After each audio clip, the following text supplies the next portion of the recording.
Radio Kuwait کی اردو نشریات سے پھر ایک بار رمضان المبارک کے پرمسرت موقع پر ہم لائے ہیں آپ کے لیے خصوصی پروگرام رمضان کے رنگ ریڈیو کویت کے سنگ۔ دین کی شان ہے ماہ رمضان، دین کی شان ہے ماہ رمضان۔ پروگرام کی میزبانی سے لے کر اختتام تک تمام تر ذمہ داری طلباء و طالبات کی۔ پروگرام میں شریک طلباء و طالبات اپنے ادارے کی نمائندگی کرتے ہوئے ایک خوبصورت پروگرام پیش کریں گے۔ جس کو دیکھو عبادت میں مشغول ہے، یہ ازل سے مسلمان کا معمول ہے، اس مہینے کا کرتے ہیں سب احترام۔ طلباء و طالبات کے لیے اسناد امتیاز، اساتذہ کرام کے لیے خراج عقیدت، بہترین پروگرام پیش کرنے والی ٹیم کے لیے اول، دوئم اور سوئم کی ٹرافیاں۔ ریڈیو کویت اردو سروس کی جانب سے آؤ قرآن پڑھیں، آؤ روزادار۔ آئیے سنتے ہیں رمضان کے رنگ ریڈیو کویت کے سنگ۔ اس مہینے میں قرآن نازل ہوا، کس مہینے کو رتبہ یہ حاصل ہوا، اس مہینے کی عظمت پہ میرا سلام۔ بسم اللہ الرحمن الرحیم۔ شروع اللہ کے نام سے جو بڑا مہربان اور نہایت رحم کرنے والا ہے۔ السلام علیکم ورحمۃ اللہ وبرکاتہ۔ سامعین کرام، ریڈیو کویت کی اردو نشریات سے پروگرام رمضان کے رنگ ریڈیو کویت کے سنگ انڈین مسلم ایسوسی ایشن کے بچے آج کا پروگرام پیش کریں گے، جس میں شعبہ خواتین اور طلباء و طالبات دونوں ہوں گے۔ ایک ایک ٹیم اپنا اپنا پروگرام پیش کرے گی۔ آپ کو کیسا لگے گا ہمیں ضرور بتائیے گا۔ انڈین مسلم ایسوسی ایشن شعبہ خواتین آپ کی سماعت کے اندر۔ نحمده ونصلي على رسوله الكريم، اما بعد، اعوذ باللہ من الشیطان الرجیم، بسم اللہ الرحمن الرحیم۔ محترم سامعین کرام، السلام علیکم ورحمۃ اللہ وبرکاتہ۔ میں عائشہ صدیقہ آپ کی میزبان IM انڈین مسلم ایسوسی ایشن کی نمائندگی کرتی ہوئی اپنی تمام ٹیم کے ساتھ آپ کے سامنے حاضر ہوں۔ سب سے پہلے میں اللہ رب العزت کا شکر بجا لاتی ہوں کہ اس نے ہمیں یہ توفیق اور صلاحیت بخشی اور آپ کے روبرو لا کر کھڑا کیا۔ اس کے ساتھ ساتھ میں ریڈیو کویت اردو سروس کے تمام ذمہ داران کی بے حد ممنون و مشکور ہوں کہ انہوں نے ہم طلباء و طالبات کے حوصلہ افزائی کے لیے یہ پروگرام منعقد کیا اور ہمیں یہاں مدعو کیا۔ یہ ہمارے لیے بہت بڑا اعزاز ہے۔ پروگرام کا آغاز تلاوت کلام پاک سے کرنے کے لیے میں دعوت دینا چاہوں گی بہن اریبہ احمد کو کہ وہ آئیں اور سورۃ البقرہ کی آیت 177 کی تلاوت کریں، اور بہن زرین فردوس سے گزارش کرتی ہوں کہ وہ اس آیت کا ترجمہ پیش کریں۔ اعوذ باللہ من الشیطان الرجیم، بسم اللہ الرحمن الرحیم۔ ليس البر أن تولوا وجوهكم قبل المشرق والمغرب ولكن البر من آمن بالله واليوم الآخر والملائكة والكتاب والنبيين وآتى المال على حبه ذوي القربى واليتامى والمساكين وابن السبيل والسائلين وفي الرقاب وأقام الصلاة وآتى الزكاة والموفون بعهدهم إذا عاهدوا والصابرين في البأساء والضراء وحين البأس أولئك الذين صدقوا وأولئك هم المتقون. صدق اللہ العظیم. شروع اللہ کے نام سے جو بڑا مہربان نہایت رحم والا ہے. نیکی یہ نہیں ہے کہ تم نے اپنے چہرے مشرق کی طرف کر لیے یا مغرب کی طرف، بلکہ نیکی یہ ہے کہ آدمی اللہ کو اور یوم آخر اور ملائکہ کو اور اس کے پیغمبروں کو دل سے مانے اور اللہ کی محبت میں اپنا دل پسند مال رشتہ داروں اور یتیموں پر، مسکینوں اور مسافروں پر، مدد کے لیے ہاتھ پھیلانے والوں پر اور غلامی کی رہائی پر خرچ کرے، نماز قائم کرے اور زکوٰۃ دے. اور نیک وہ لوگ ہیں کہ جب عہد کرے تو اسے وفا کرے، اور تنگی اور مصیبت کے وقت میں اور حق و باطل کی جنگ میں صبر کرے. یہ ہے راست باز لوگ اور یہی لوگ متقی ہیں. جزاک اللہ. محترم سامعین کرام، ماہ رمضان کی آمد ہو چکی ہے. یہ نیکیوں کا موسم بہار ہے. اس مہینے میں جس صفت کی سب سے زیادہ نشو و نما ہوتی ہے وہ تقویٰ ہے. آئیے اب ہم بہن زینب جعفر صادق سے روزہ اور تقویٰ کے موضوع پر ایک تقریر سنیں. انداز بیاں گرچہ بہت شوق نہیں ہے، شاید کہ اتر جائے تیرے دل میں میری بات. نحمده ونصلي على رسوله الكريم وأصحابه أجمعين. أما بعد، أعوذ بالله من الشيطان الرجيم. بسم الله الرحمن الرحيم. السلام عليكم ورحمة الله وبركاته. معزز سامعین کرام، آج آپ کے درمیان روزہ اور تقویٰ اس عنوان پر چند باتیں لے کر حاضر ہوں.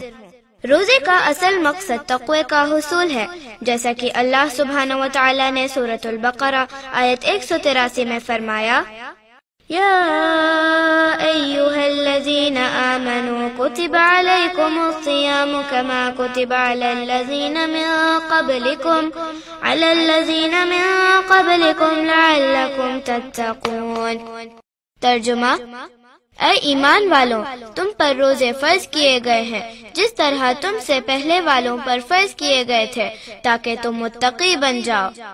سامعین کرام، اسلام جب آیا تو مسلمانوں کی تربیت کے لیے ایک نصاب مرتب ہوا. 30 دن کا یہ کورس متعین کیا تاکہ مسلمان کی تربیت ہو. چونکہ مومن کو ہر آن دین کے لیے جد و جہد کرنی ہے اور اس جد و جہد میں اس کو بھوک اور پیاس برداشت کرنی ہوگی تاکہ وہ مشقت کا عادی بنے. اب غور کرنا ہے کہ اللہ نے روزے کا مقصد تقویٰ کیوں کہا. تقویٰ کے معنی بچنے کے ہیں. کھانا پینا انسان کا پسندیدہ عمل ہے جس پر قابو کرنا نہایت مشکل ہے، لیکن روزے میں بھوک کے تجربے سے انسان کے اندر تقویت پیدا ہوتی ہے کہ وہ اس قابل ہو جائے کہ اللہ کی رضا کی خاطر اپنے منفی جذبات کو قابو میں رکھ سکے. اگر بندہ اپنے رب کے احترام اور اس کے غضب سے بچنے کی خاطر روزہ رکھے تو مقصد کے حصول میں کامیاب ہوگا. جیسا کہ حدیث کا مفہوم ہے، جس نے جھوٹ، بےہودہ عمل اور بےہودہ باتوں کو نہیں چھوڑا تو اللہ کو کوئی ضرورت نہیں کہ وہ شخص کھانا پینا چھوڑ دے. صحیح بخاری 6057. اس دعا کے ساتھ میں اپنی بات کو ختم کرتی ہوں کہ اللہ مجھے اور آپ کو روزوں سے تقوی حاصل کرنے کی توفیق دے. اللہم انی اسألک الہدی والتقی والعفاف والغنی. جزاکم اللہ خیرا کثیرا. جزاک اللہ خیر. سامعین کرام، اسی سلسلے کو برقرار رکھتے ہوئے آئیے ہم رمضان اور قرآن کے تعلق کے بارے میں اپنی معلومات میں اضافہ کرتے ہیں. میں بہن طوبہ شمویل سے گزارش کرتی ہوں کہ وہ تشریف لائیں. الحمدللہ وحدہ والصلاة والسلام علی نبی من لا بعدہ.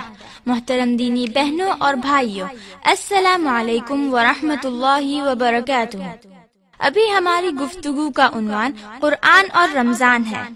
اللہ تعالیٰ اپنی کتاب عظیم قرآن مجید میں ارشاد فرماتے ہیں، اعوذ باللہ من الشیطان الرجیم، شہر رمضان الذی انزل فیہ القرآن ہدی للناس وبینات من الہدی والفرقان. اللہ عز و جل نے خود قرآن اور رمضان کا تعلق اور تعارف اس آیت میں واضح کر دیا ہے. اللہ تعالیٰ کے احسانات جو اس نے اپنے مخلوق پر کیا ہے اس میں سب سے بڑا احسان قرآن مجید ہے جو اس نے اپنے پیارے رسول رحمت للعالمین محمد صلی اللہ علیہ وسلم کے ذریعہ نازل کیا۔ قرآن وہ کتاب ہے جو انسانوں کے لیے ہدایت ہے، یہ حق اور باطل کو الگ کرنے والا ہے۔ دنیا و آخرت کی تمام حقیقتیں جو انسانوں کے لیے ضروری اور مفید ہے سب کچھ اس میں درج ہے۔ علم و ہدایت کے لیے انسانوں کو قطعاً کسی اور ذرائع کو تلاش کرنے کی ضرورت نہیں۔ قرآن مجید کے ساتھ ہر طرح کی عظمتیں وابستہ ہے۔ جو فرشتے اس کو لے کر آئے یعنی جبرائیل علیہ السلام وہ ملائکہ کے سردار ہیں۔ جس نبی و رسول پر یہ کتاب نازل ہوئی وہ تمام انبیاء کے امام۔ جس رات میں یہ کتاب نازل ہوئی لیلۃ القدر کی رات قرار دیا گیا، اور جس مہینے میں یہ کتاب نازل ہوئی وہ تمام مہینوں میں افضل ہے۔ جس طرح قرآن اللہ کی کتاب ہے اسی طرح رمضان اللہ کا مہینہ ہے جس میں روزے جیسی عظیم عبادت فرض ہے۔ رمضان تطہیر قلب، قرب الہی اور نجات کا مہینہ ہے۔ اللہ تعالی ہمیں یہ مہینہ نصیب فرمائے۔ کیا خوب کہا ہے، ضمانت ہے نجات دنیا و دین کی بشر کے واسطے، بتا کیا اور تجھ کو چاہیے تحفہ حشر کے واسطے، عطا کچھ اور اس سے بیش قیمت ہو نہیں سکتی، ملا قرآن اور رمضان ہے جنت میں گھر کے واسطے۔ وآخر الدعوانا ان الحمد للہ رب العالمین، جزاک اللہ خیر۔ ارشاد باری تعالیٰ ہے، میں بندوں کے شرنگ سے بھی زیادہ قریب ہوں، پکارنے والے کی پکار کو سنتا ہوں اور جواب دیتا ہوں۔ نبی کریم صلی اللہ علیہ وسلم نے فرمایا، دعا مومن کا ہتھیار ہے۔ آپ کے سماعتوں کو تازگی اور سرور بخشنے کے لیے میں آواز دینا چاہوں گی بہن سدرہ صدیقہ، عبیر صدیقہ، خدیجہ فاطمہ اور زوبیہ فاطمہ کو کہ وہ آئے اور اپنی مترنم آواز میں دعا پیش کرے۔ دعاؤں میں میری خدایا اثر دے، میری کاوشوں کا مجھے تو ثمر دے۔ دعاؤں میں میری خدایا اثر دے، میری کاوشوں کا مجھے تو ثمر دے۔ عطا کر میرے دل کو تسکین یا رب، میں کب مانگتا ہوں کہ لالو گوہر دے۔ میں دنیا کے محلوں کا طالب نہیں ہوں، میں دنیا کے محلوں کا طالب نہیں ہوں، میری یہ دعا ہے کہ جنت میں گھر دے۔ مجھے مال و زر دے کے مغرور نہ کر، میرے دل میں اللہ تو اپنا ڈر دے۔ تمنا ہے میری ہو دیدار تیرا، تمنا ہے میری ہو دیدار تیرا، نظر آئے مجھ کو تو ایسی نظر دے۔ دعاؤں میں میری خدایا اثر دے، میری کاوشوں کا مجھے تو ثمر دے، میری کاوشوں کا مجھے تو ثمر دے۔ سبحان اللہ۔ سامعین، ہمارے پاس وقت کافی کم ہے۔ دین اسلام کی مشہور و معروف شخصیت امام محمد بن اسماعیل امام بخاری رحمت اللہ علیہ کا مختصر سا تعارف کروانے کے لیے میں بہن حاجرہ کلثوم کو مدعو کرنا چاہوں گی۔ نحمده ونصلي على رسوله الكريم، أما بعد فأعوذ بالله من الشيطان الرجيم، بسم الله الرحمن الرحيم۔ معزز سامعین کرام، السلام علیکم ورحمۃ اللہ وبرکاتہ۔ الحمدللہ، میں آج آپ کے سامنے جس مبارک ہستی کا تعارف کرانے کی سعادت حاصل کر رہی ہوں، ان کا نام گرامی حضرت امام بخاری رحمۃ اللہ علیہ۔ اسلامی تاریخ میں ہزاروں لوگوں نے لاکھوں کتابیں لکھی ہیں اور یہ علم کا خزانہ ہے۔ اس علمی کہکشاں میں ایک ایسی شخصیت موجود ہے جن کی لکھی ہوئی کتاب ایک خود بھی ستارے کی طرح منفرد اور ممتاز ہے، اور وہ ہے امام المحدثین، امیر المومنین فی الحدیث اور سید الفقہاء امام محمد البخاری رحمۃ اللہ علیہ، جنہوں نے اپنی مشہور و معروف کتاب بخاری شریف تصنیف کی ہے، جس کو الجامع الصحیح بھی کہا جاتا ہے۔ دنیا میں قرآن مجید کے بعد اگر کوئی کتاب صحیح ہے تو وہ الجامع الصحیح ہے۔ اب میں آپ کے سامنے آپ کا مختصر سا تعارف کرانا چاہتی ہوں۔ آپ کا نام محمد اور ابو عبداللہ آپ کی کنیت، امام المحدثین اور امیر المومنین فی الحدیث آپ کے القاب، آپ کے والد کا نام اسماعیل اور آپ کے دادا کا نام ابراہیم۔ آپ کے والد بھی ایک محدث اور بڑے امیر تاجر تھے، لیکن امام بخاری رحمۃ اللہ علیہ نے اتنی سادگی کی زندگی گزاری کہ انہوں نے روٹی کے ساتھ سالن کا استعمال نہیں کیا۔ آپ کی والدہ بھی بڑی عابدہ اور صاحب کرامات خاتون تھی۔ امام بخاری رحمۃ اللہ علیہ کی آنکھیں بچپن میں خراب ہو گئی اور بصارت بھی جاتی رہی، تو آپ کی والدہ نے اللہ تعالیٰ سے گڑ گڑا کے دعائیں کی تو انہیں خواب میں بشارت ملی اور اسی صبح آپ کی آنکھیں درست ہو گئی۔ سبحان اللہ۔ زمین کے جس خطے میں آپ کی ولادت ہوئی وہ علاقہ خراسان کا مشہور و معروف شہر بخارا ہے۔ آپ 194 ہجری میں پیدا ہوئے اور 256 ہجری میں 62 سال کی عمر میں سمرقند میں وفات پائے۔ امام اللہ رحمہ خود بیان کرتے ہیں کہ انہوں نے اللہ تعالیٰ اس وقت حفظ حدیث کا شوق دیا جبکہ وہ ابھی 10 سال سے کم عمر کے تھے۔ امام بخاری رحمۃ اللہ علیہ نے سب سے پہلے احادیث کا جس قدر مجمع اور روایات تھے اس میں صرف صحیح ترین احادیث کو اپنے جامع میں شامل فرمایا۔ اس سے پہلے کسی محدث نے صحیح ترین احادیث کا مجمع نہیں کیا تھا۔ آپ کو 6 لاکھ احادیث کا علم تھا، جس میں 1 لاکھ احادیث کو اپنے کڑے معیار اور مستند روایات کے پیش نظر صرف 8000 صحیح حدیث کو اپنے جامع میں شامل فرمایا۔ بقیہ احادیث کو دوسرے کتابوں میں درج کر دیا گیا۔ کہنے کو تو بہت کچھ ہے، لیکن میں ایک عالم کے الفاظ سے اپنی بات کو ختم کرنا چاہتی ہوں۔ اگر آسمان کے نیچے سب سے زیادہ احادیث کو جاننے والا کوئی ہے تو وہ محمد بن اسماعیل ہے، اور محمد بن اسماعیل اللہ کی نشانیوں میں سے ایک نشانی ہے۔ وآخر دعوانا ان الحمدللہ رب العالمین۔ سرزمین کویت نے ایسے گوہر پیدا کیے ہیں جن کا نام آنے والے کئی نسلوں تک لیا جائے گا۔ دعوت دین کے لیے اپنی آخری سانس تک انتھک کاوش کرنے والی کویت کی ایک مشہور و معروف شخصیت ڈاکٹر عبدالرحمن السمیت کا مختصر سا تعارف پیش کرنے کے لیے میں بہن مدیحہ جاوید انصاری کو آواز دیتی ہوں۔ السلام علیکم ورحمۃ اللہ وبرکاتہ۔ الحمدللہ والصلاة والسلام علی رسول اللہ۔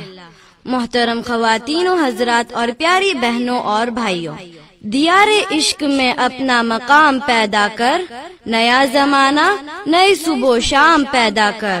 خدا اگر دل فطرت شناس دے تجھ کو، سکوتے لالاؤ گل میں کلام پیدا کر۔ کویت کی سرزمین سے بے شمار ایسے لوگوں کو پیدا کیا جنہوں نے زندگی کے مختلف شعبوں میں بڑا کام کیا ہے۔ دنیاوی کام کے ساتھ ساتھ دین اسلام کی حفاظت اور دعویٰ کے شعبے میں بھی بڑے کارہائے نمایاں دیکھنے اور سننے ملے ہیں۔ جی ہاں، ایسا ہی ایک نام ہے ڈاکٹر عبدالرحمن السمیت کا۔ محترم ڈاکٹر عبدالرحمن بن حمود السمیت ایک دائی اور اللہ کی راہ میں اپنا سب کچھ خرچ کر دینے والی شخصیت تھے۔ آپ نے اپنی پوری زندگی اور دولت دعوت دین میں صرف کر دی۔ آپ کی دعوتی کوششوں سے کم و بیش 1 کروڑ سے زیادہ لوگ مشرف با اسلام ہوئے۔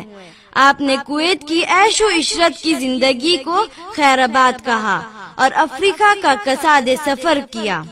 وہ ایک ایسی سرزمین ہے جہاں انتہائی غربت اور جہالت ہے۔ آپ نے افریقہ کی گاؤں گاؤں کا سفر کیا، بڑی بڑی مصیبتیں جھیلی، اپنا مال خرچ کیا اور پوری حیات اللہ کے بندوں تک اللہ کا دین پہنچانے کے لیے لگا دیا۔ 29 سال کی طویل اور مسلسل جد و جہد کے نتیجے میں بے شمار لوگ نے آپ کی محبت، خدمت خلق اور دعوت کے ذریعے دین اسلام کو قبول کیا۔ اللہ اکبر۔ آپ یتیموں اور طالب علموں کا بہت خیال رکھتے تھے۔ آپ 15 اکتوبر 1947 میں پیدا ہوئے اور 66 سال کی عمر میں اس دار فانی سے رخصت ہوئے۔ آپ کی وفات کے اعلان کے بعد امیر کویت الشیخ صبا احمد الصبا نے آپ کے عظیم کارناموں اور انسانی خدمت کے کاموں کی قدر کرتے ہوئے کویت کی ایک سڑک کا نام آپ کے نام پر رکھنے کا اعلان کیا ہے۔ اللہ تعالیٰ آپ کو غریق رحمت کرے، آمین یا رب العالمین۔ جزاک اللہ خیرا۔ السلام علیکم ورحمۃ اللہ وبرکاتہ۔ الحمدللہ۔ سامعین کرام، آج کی ہماری یہ نشست اختتام کو پہنچی ہے۔ میں آپ تمام کی سماعتوں کا شکریہ ادا کرتی ہوئی اجازت چاہتی ہوں۔ اگر اللہ نے توفیق اور موقع عطا کیا تو دوبارہ ضرور حاضر ہوں گے انشاءاللہ۔ اللہ حافظ۔ جیسا میں گرامر کویت کی اردو نشر سے انڈین مسلم ایسوسی ایشن شعبہ خواتین کی بچیاں آپ کے سامنے پروگرام پیش کر رہی تھی رمضان کے رنگ ریڈیو کویت کے سنگ۔ آپ کو کیسا لگا ہمیں ضرور بتائیے گا۔ ہمارا نمبر ہے 99958246 اور اس سلسلے میں اگر میری رائے لی جائے یقیناً میں یہی کہوں گا ان کی کاوشیں بہت اچھی تھی۔ خاص طور پہ تمام موضوعات پہ بہت ہی اچھی گفتگو ہوئی۔ اور ایک چیز جو میں ضرور کہنا چاہوں گا بہت ضروری ہے کہ گلہائے عقیدت پیش کیا گیا تھا بچیوں نے کورس کی صورت میں، جو کہ مجھے بہت پسند آیا، اور خاص طور پر بچیوں کی جو آپس میں ایک دوسرے کے ساتھ جس طرح سے کوارڈینیشن تھا وہ بہت ہی خوبصورت تھا۔ آپ تمام بچوں کو بہت بہت مبارک ہو۔ سامعین کرام، رمضان المبارک میں ہمارا یہ خوبصورت سا پروگرام سننا نہ بھولیے گا۔ ہم آپ کی رائے کا انتظار کر رہے ہیں اور خاص طور پہ آپ کی رائے کی قدر بھی کرتے ہیں۔